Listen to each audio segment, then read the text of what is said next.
how to log in to Wells Fargo online account. So if you want to log in, then first of all open up a browser, any browser that you are comfortable with. I'm here with Google Chrome browser, and now make sure you have a stable internet connection. And after that, on the search bar, search for Wells Fargo online account. And after searching, you will find this first option which says www.wellsfargo.com. Click on that. To log into your account, you can log in from this side, or you can go to the upper right corner which says sign on and click on that.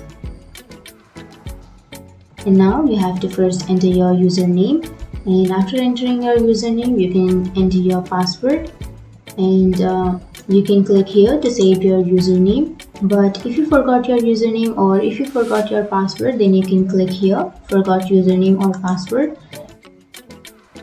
and then you can reset your password or username by entering your SSN or ITIN PIN.